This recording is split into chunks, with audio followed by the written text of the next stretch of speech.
کھانے کو ملتا ہے. یہی تو پریشانی ہے. اس عید کے موقع پر, تہوار کے موقع پر نیا کپڑا بنوا پاتے ہیں اور شادی میں زیادہ دن نہیں کر پاتے. پیسہ کم ہے لیکن سکون کی زندگی ہے. آپ کسی کے بوجھ کرے نہیں لگو گے, آپ عافیت کے ساتھ اپنے کرو گے, لیکن کسی نے آپ کو لالچ نہ کی. اور یہ کہا گورنمنٹ کی کرپا ہے, صرف 2% کا آپ کو سود دینا پڑے گا. جو گناہ کمپنی کے بندھن بینک والے ہیں, اس سے بڑا پیسہ لے لو, آگے ہو جاؤ گے. آپ دیکھ کر دیکھیے, اگر آپ کی زندگی تباہ نہیں ہوگی تو آپ ہو جائیں گے. دیکھیے آپ کچھ دن کے بعد ہی آپس میں گھر میں جو محبت ہے اس کی جگہ نظر آتا ہے.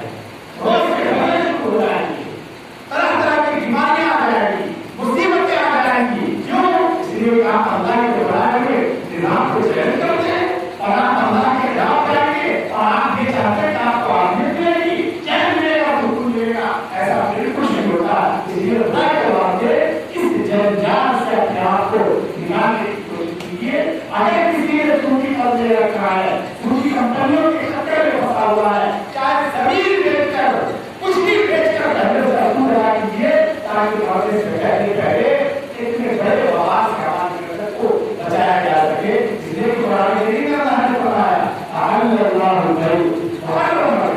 لوگ یاد رکھو, اللہ نے کاروبار کی اجازت کی ہے اور اللہ نے سود کو بالکل ہی حرام قرار دیا ہے. سود لینا بھی حرام, دینا بھی حرام. سود کے لین دین میں جو گناہ اور یہ جنگ کی حیثیت سے اس قوم کا سگنیچر کرتا ہے, ان سب پر اللہ کی لعنت ہوتی ہے. اس لیے ہمیں اپنی زندگی کا جائزہ لینا چاہیے کہ ایسا فراڈ والا پیسہ ہے, حرام پیسہ ہے, جوئے والا پیسہ ہے, سٹے بازی والا پیسہ ہے. اور ایسا پیسہ جب آتا ہے تو یاد رکھیے کہ جو بچے بچہ بڑھتے ہیں تاریخ بچوں کا حرام مال سے بنے گا.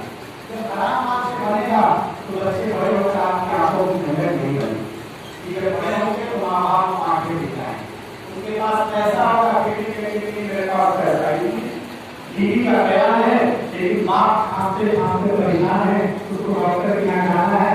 ہر مہینے بیٹا خود ہو گیا کہ اس مہینے پیسہ نہیں دے, باپ کا دل دکھائے گا, ماں کا دل دکھائے گا. اس کو اس بچے کے خود سے زیادہ ہاتھ کھل جائے گا.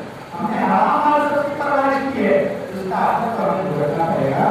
اس لیے خدا کے واسطے اپنے بچوں کو کا انتظار کر لیجیے. چاہے اپنے بچوں کا رقم ہوگا کیا, کم از کم اپنے بچوں کو رقم دیجیے اور اپنے بچوں کے پیٹ میں اس بات کی فکر کیجیے بالکل صحیح صاف ستھرا حلال پیسہ جائے, حرام کما جائے. پھر دیکھیے زندگی میں ایسا سکون آتا ہے اور معاشرے کی کیسی اصلاح ہوتی ہے. تو بہرحال ہمیں چیزوں پر نظر رکھنا ہے. اور میں نے کہا ان سب چیز پر چھڑانے کے لیے بس ایک ہی چیز ہے, ورنہ نہ تقریر سے کچھ ہوگا اور نہ کچھ دکھانے سے ہوگا. اس کے لیے یہ ہے ہم سب کے لیے صحیح معنوں میں اللہ کا خوف پیدا ہو جائے. اللہ سے معاہدہ کریں, ہم اپنی گناہوں کے قریب نہیں جائیں گے. لیکن کسی چیز کی ضرورت نہیں ہے, اللہ توفیق دے گا, اللہ گناہوں سے بچائیں گے. اگر کبھی معاہدہ کرتے ہیں انشاءاللہ, اور سب لوگ اپنے اپنے گناہ کو زیادہ جانتے ہیں, میں اپنے گناہ کو زیادہ جانتا ہوں, اس لیے میں اللہ سے معافی مانگوں, توبہ کروں, استغفار کروں, اللہ تعالیٰ آنکھیں کھول دیتے ہیں. اس لیے اور اگر دو چار گناہ کی نفرت ہمارے دل میں پیدا ہوئی اور ہم نے اپنے اللہ سے عہد کر دیا کہ اللہ آئندہ سے رسول کے قریب نہیں جاؤں گا, میرے خدا میں آئندہ سے دعا کے بعد کے قریب نہیں جاؤں گا, میں لاٹری کے نہیں قریب ہوگا, میرے اللہ میں ناجائز جگہ پر اپنا پیسہ نہیں لگاؤں گا, اور اللہ جنت کے مطابق شریعت کے مطابق زندگی گزاروں گا. تو ایک اللہ تعالیٰ راہیں آسان کریں گے اور ہماری زندگی میں خیر آئے گا, برکت آئے گی.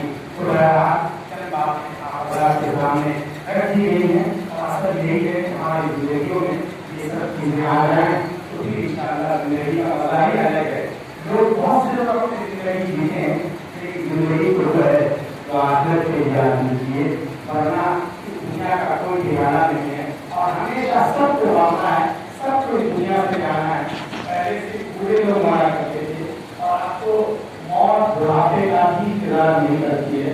نوجوانوں کے جنازے ہوتے ہیں, آئے کے ایکسیڈنٹ ہوتے ہیں, جوانوں کے جنازے اٹھائے جاتے ہیں. اس لیے کب بلاوا آ جائے اس نہیں کہا جا سکتا. اس کی روشنی چڑھانے سے پہلے ہم لوگ سچے دل سے توبہ کریں, اللہ کے حکموں کو پورا کریں, نماز کی پابندی کریں,